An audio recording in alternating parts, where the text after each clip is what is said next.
মাথার চুলের কেজি 40,000 টাকা দর হওয়ায় লোভ সামলাতে না পেরে স্বামী তার স্ত্রীর মাথার চুল বিক্রি করার সিদ্ধান্ত নিয়েছে। দর্শক, এ কেমন আজব ঘটনা!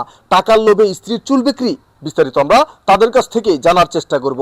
আসলে এই যে আপনার ছেলে যে আপনার ছেলের বউর মাথার চুল বিক্রি করতে চাচ্ছে, এই বিষয়ে আপনি কতটুকু কি জানেন?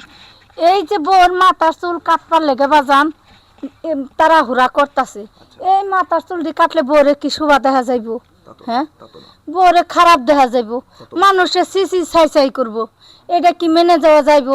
হ্যাঁ, তাহলে ওর এমন কি টাকার অভাব পড়ছে যে বলে বউর মাথার চুল নিয়ে বিক্রি তুমি করার তো দরকার? খালি খাও আর খালি হিসাব করো। আমার বউ খারাপ দেখা গেলি মানুষের সমস্যা আছে, সমস্যা আমার নাই মানুষের আছে। আমি কি বউ বিক্রি করে দিতেছি? আচ্ছা ভাই, আপনি একটু উত্তেজিত কম হন। আমি বুঝতেছি যে এই চুল বিক্রি করার জন্য আপনি পুরো টানটান উত্তেজনার মধ্যে আছেন। তার আগে আমরা একটু আপনার স্ত্রীর কাছ থেকে জেনে নিই। আপনার কাছে আসছি। আসলে এই যে আপনার স্বামী আপনার এত সুন্দর চুল বিক্রি করে দিতে চাচ্ছে, এই বিষয়টি নিয়ে আপনি কি বলতে চান? আরে প্রথমত ওই তো পুরুষ মানুষ, ওই মহিলা মানুষের কি বুঝবো?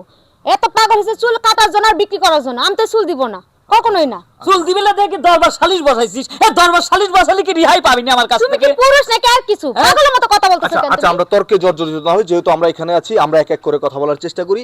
একজন স্বামী, মানে আপনার স্বামী, আপনার চুল বিক্রি করার সিদ্ধান্ত নিয়েছে শুধুমাত্র টাকার লোভে পড়ে। এই বিষয়টি ভাবতে গেলে আসলে নিজের কাছে কি অনুভূতি ফিল ভাই হয়? অনেক খারাপ লাগে, মানে ভাবতে অনেক খারাপ লাগে, যেটা বোঝানোর মতো না। আজকে ওর জায়গায় যদি আমি থাকতাম, আমার জায়গায় থাকতো, তাহলে এটা বুঝতো। এখন কি বুঝাবো ওকে বলেন? ও তো পুরো পাগল হয়ে গেছে। আচ্ছা, এখন এই যে ভাই, আপনি যে সিদ্ধান্তটি নিলেন টাকার জন্য আপনার স্ত্রীর মাথার চুল কেটে বিক্রি করে ফেলবেন, এটা আসলে কোনোভাবে যুক্তিসঙ্গত বিষয়? যুক্তিসঙ্গত হবি লয় রে ভাই। আমার তো এখন অভাব অনাটন, খুব খুব কষ্টে আছি রে ভাই। এই যে রিক্সা চালা, কিস্তি মিস্তি দেওয়া লাগে, অনেক ঝামেলার মধ্যে আছি। এখন চুলগুলি যদি বিক্রি করি তাহলে আপাতত মনে করেন চাল ডাল মাছ তরি তরকারি, কতদিন মাংসও খাই না, একটু মাংস আনো খাবির পারি। এটা তো শুধু আমার জন্য চিন্তা ভাবনা করতেছি না। দেখেন চার খানে আলা, ঠিক আছে, আবার ছাওয়ালাটা আছে, সেই স্কুলে আছে, তার পড়াশোনার খরচ আছে। একে আমার লেগে কিছু করি, সবার লেগেই তো আমি চিন্তা ভাবনা করতেছি। আর চুল কাটলে কি এত সমস্যা হবি? 40,000 টাকা কিন্তু ভাই, 40,000 টাকা কম লয়। এখন এই 40,000 টাকা আমার হাতে আসা মানে আমি কিন্তু বাইসে যাওয়া 1 বছর বাইসে থাকতে পারবো। বোঝেন না বিষয়টা?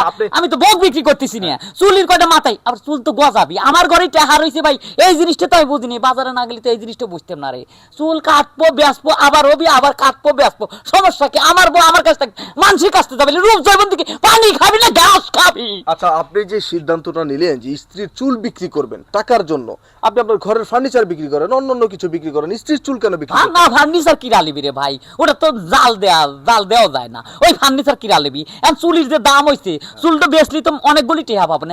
গরিব মানুষ ভাই, 40,000 টাকা কিন্তু মেলা কিছু রে ভাই, এটা বোঝা লাগে। আমি যেটা বোঝাতে চাচ্ছি, আপনার যদি এতই টাকার প্রয়োজন হয়ে থাকে, প্রয়োজন আপনি আপনার টি শার্টটা বিক্রি করে দেন, আপনি আপনার লুঙ্গিটা বিক্রি করে দেন, কিন্তু স্ত্রীর মাথার চুল কেন আপনার বিক্রি করতে হবে? অন্তত টিহার লিগে মানুষ অন্ডকর বিক্রি করে, আর আমি সামান্য বড় চুল বিক্রি করছি। যেটা সমস্যাটা কি?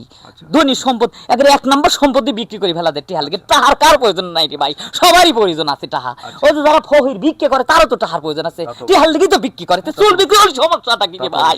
আসলে দর্শক, যদিও ভিডিওটি হাস্যকর ভাবে তৈরি করেছি, কিন্তু ভিডিও শেষে আপনাদের জন্য রয়েছে মূল্যবান কিছু মতামত। অবশ্যই শেষ পর্যন্ত শুনে যাবেন। আসলে এই যে ভাই, আপনি তো এইখানকার একজন বিচারক হিসাবে আজকে এখানে উপস্থিত, তাই না?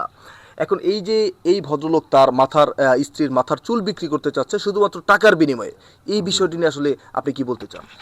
আসলে আমাদের ধর্মে তো আছে, মনে করেন মেয়ে মানুষের মাথার চুলই দেখানো নিষেধ, দেখানোই না যায়। তো সেখানে আবার চুল বিক্রি করার পাগলামিটা একটু বেশি হয়ে গেল না? এটা তো কোনোভাবেই যৌক্তিক বিষয়। আবার এখানে একটা কথা বলতেছে কিরকম, যে অবর্ণনের জন্য মাথার চুল বিক্রি করে খাচ্ছে। তো এই মেয়েটার একটা সৌন্দর্য আছে না, সৌন্দর্য নষ্ট হয়ে যাবে না? অবশ্যই। তো মাথার চুল কেন বিক্রি করব? ভাই 2 টাকা তো কেউ দিবি না রে ভাই, অভাবে পড়ছি। কেউ তো মেম্বারও কিছু কইলো না, চেয়ারম্যানও তো আমার কেউ রিলিফ দিল না। 2 টাকা তো চালি কেউ দেয় না রে ভাই, মাংনা তো দেয় না। তো অভাবের লেগে তো বিক্রি আচ্ছা করতেছি। আচ্ছা, দেখতেছি আমি ওই বিষয়টা। তো আমারে ডাক দেওয়া হয়েছে কিসের জন্য? সমস্যা সমাধানের জন্যই তো। আপনি আপনার মতো তা আমি সমাধান করে দিলে তো হয়ে গেল নাকি? কিভাবে সমাধান দিতে চাচ্ছেন?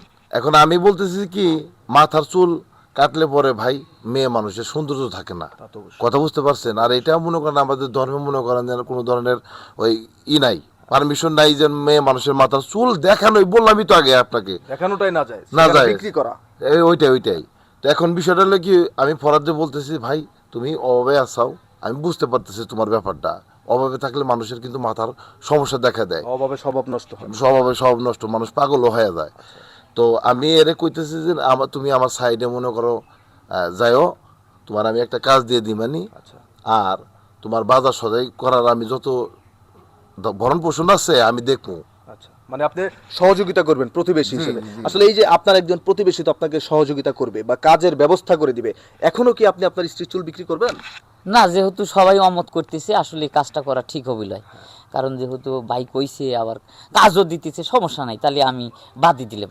আচ্ছা দর্শক, আপনারা দেখতেই পারলেন, যদিও ভিডিওটি হাস্যকরভাবে তৈরি করেছি, মাঝখানে আমি একটি কথা বলেছিলাম যে আপনাদের জন্য কিছু গুরুত্বপূর্ণ মতামত রয়েছে আমাদের। সেটি হচ্ছে দেখেন, এইখানে আপনাদের জন্য আমরা 2টা মেসেজ রেডি করেছি, কারণ ভিডিওটা আমাদের তৈরি করা।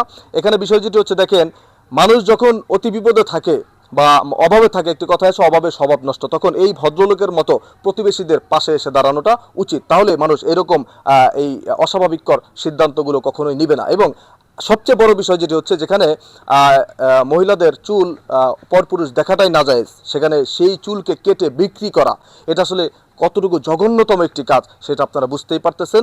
আসলে যতই অভাবে থাকুক মানুষ, কিন্তু তাই বলে স্ত্রীর চুল কেটে বিক্রি করার সিদ্ধান্ত বা আমাদের ভিডিও বানানোর পিছনে আরেকটি কারণ আছে, সেটা হচ্ছে মহিলারা চুল ক্লিন করার সময় যে চুলটা জমে, এই চুলটা অনেক মহিলারা জমিয়ে জমিয়ে বিক্রি করে। আপনি কি জানেন এটা আপনার জন্য কত বড় ক্ষতিকর?